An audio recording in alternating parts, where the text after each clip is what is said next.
தமிழ்நாடு முழுவதும் உள்ள செவிலியர்கள் தொடர்ந்து போராட்டத்தில் ஈடுபட்டு வரும் நிலையில் இந்த போராட்டத்திற்கு அரசிற்கு செவிசாய்க்கவில்லை என்றால் போராட்டம் தீவிரமடையும் என தமிழ்நாடு செவிலியர்கள் மேம்பாட்டு சங்கம் சார்பாக தெரிவிக்கப்பட்டுள்ளது. இதுகுறித்த கூடுதல் விவரங்களை செய்தியாளர் லட்சுமணன் பழனி வழங்க கேட்கலாம். வணக்கம் லட்சுமணன் பழனி. செவிலியர்கள் தொடர்ந்து ஒப்பந்த பணி அல்லாமல் நிரந்தர பணி வழங்க வேண்டும் என தொடர்ந்து போராட்ட களத்தில் இருக்கிறார்கள். ஆக இன்றைய போராட்ட களம் தமிழகம் முழுவதும் எப்படி இருக்கிறது? விரிவான விவரம்.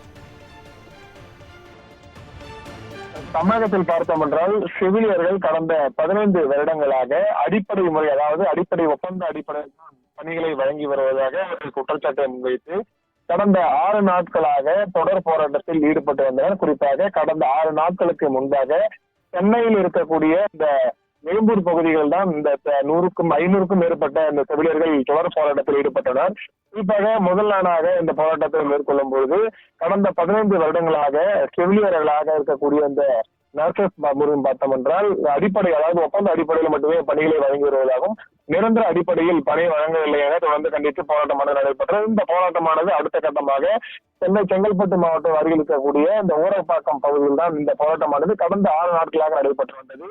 6 நாட்களாக பகலும் இரவுமாக நடைபெற்ற இந்த போராட்டமானது நேற்று இரவு இறுதி கட்டத்தை எட்டிருந்த நிலையில் அனைத்து தூய்மைப்பு, அதாவது இந்த தமிழ்நாடு முழுவதும் இருக்கக்கூடிய 1000க்கும் மேற்பட்ட செவிலியர்கள் பார்த்தோம் என்றால் அரசு பேருந்துகள் மூலம் அந்தந்த பகுதிகளுக்கு அவங்களுக்கு அழைத்து சென்று அந்த மாவட்டங்களிலே விட்டு வைத்துள்ளனர். குறிப்பாக இந்த போராட்டமானது நேற்று அங்கிருந்தக்கூடிய செவிலியர்களை அப்புறப்படுத்திய நிலையில் இந்த போராட்டம் பொறுத்தவரையுமே அடுத்த கட்டமாக தமிழ்நாடு முழுவதும் மாவட்ட அளவிலாக தொடர்ந்து அரசு இந்த மருத்துவமனைகள் வாயிலில் இந்த போராட்டமானது தொடர்ந்து நடைபெறக்கூடும் என தற்பொழுது தமிழ்நாடு செவிலியர்கள் மேம்பாட்டு சங்கம் சார்பாக தெரிவிக்கப்பட்டுள்ளது. கடந்த 6 நாட்களாக செங்கல்பட்டு மாவட்டத்தில் நடைபெற்ற இந்த செவிலியர்கள் போராட்டமானது அடுத்த கட்டமாக பார்த்தோம் என்றால் மாவட்டம் தோறும் இந்த செவிலியர்கள் போராட்டமானது நடைபெறக்கூடும் எனும் தன்னுடைய பணியை புறக்கணித்துதான் இந்த போராட்டங்கள் நடைபெற இருப்பதாகவும் தற்பொழுது கூறப்பட்டிருக்கிறது.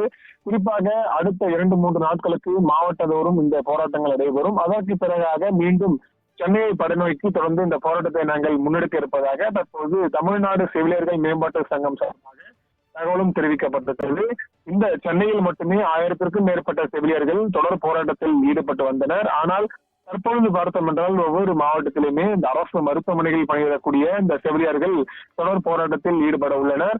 ஒவ்வொரு அரசு மருத்துவமனையில் பார்த்தோம் என்றால் 100க்கும் மேற்பட்ட செவிலியர்கள் போராட்டத்தில் ஈடுபடுவதால் சிகிச்சை மேற்கொள்வதற்கு போதுமான பற்றாக்குறை எடுப்பதற்கான வாய்ப்புகள் இருப்பதாகவும், இதனால் பொதுமக்களும் சரி நோயாளிகளும் சரி கடும் அவதிக்குள்ளாகி வருவதாகவும், இதனால் உடனடியாக தமிழக அரசு இதற்கு நடவடிக்கை எடுக்க வேண்டும் என கோரிக்கையை முன்வைத்துள்ளனர். ஒரு பக்கம் தூய்மை பணியாளர்கள் போராட்டத்தில் ஈடுபட்டு வந்தனர், மற்றொரு பக்கம் செவிலியர்கள் போராட்டத்தில் ஈடுபட்டு வந்தனர். இந்த செவிலியர்கள் பார்த்தோம் என்றால் தற்போது தமிழ்நாடு முழுவதும் போராட்டத்தை கையில் எடுத்திருக்கிறார்கள்.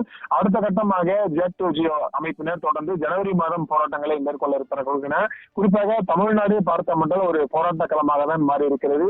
இதற்கு முன்பாக, அதாவது கடந்த 4 மாதங்களாக ஒரு பக்கம் தூய்மை பணியாளர்கள் சென்னையில் போராட்டத்தை மேற்கொண்டு வருகின்றனர்.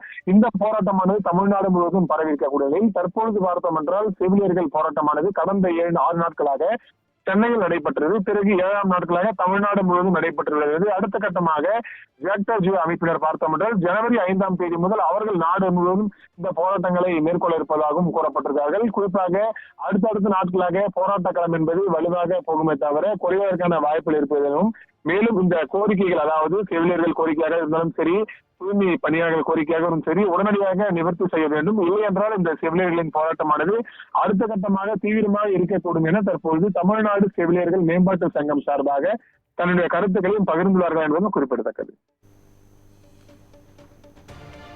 விவரங்களை வழங்கியமைக்கு நன்றி லட்சுமணன்.